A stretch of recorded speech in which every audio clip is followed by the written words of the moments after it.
We believe there were smoke detectors in the structure. However, I don't think they were maintained.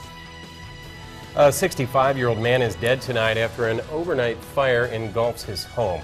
Good evening, I'm Jeff Smith. And I'm Gina Quattrochi. Crews in Monticello spent hours putting out the fire that started just after 3 this morning.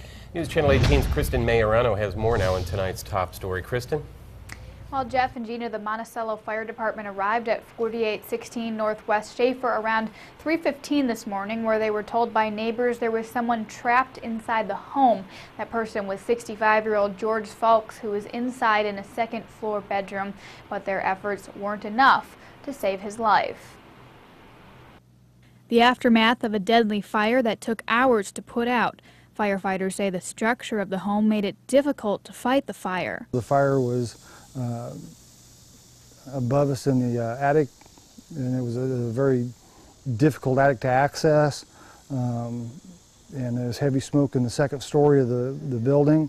Rescue workers managed to get into the second story, where they found 65-year-old George Fulks. He was taken to IU White Memorial Hospital, where he later died. Even after the fire was under control, Monticello Fire Lieutenant Mike Hill says it was hard to ensure it was completely put out. The fire then lasted several hours more, just accessing and getting into the upstairs and the hidden spaces in the attic. The Indiana State Fire Marshal's office is still investigating what caused the fire. At this point, very little is known for sure. All I can tell you right now is the fire started at the north end of the building.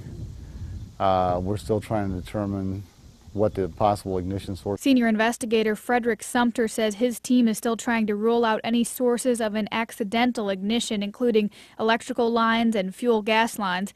If those are not the causes, he says the fire marshal will launch a criminal investigation. Whatever the cause, Lieutenant Hill says Fulks likely had no warning his home was on fire. We believe there were smoke detectors in the structure. However, I don't think they were maintained. I didn't hear any going off when I was inside.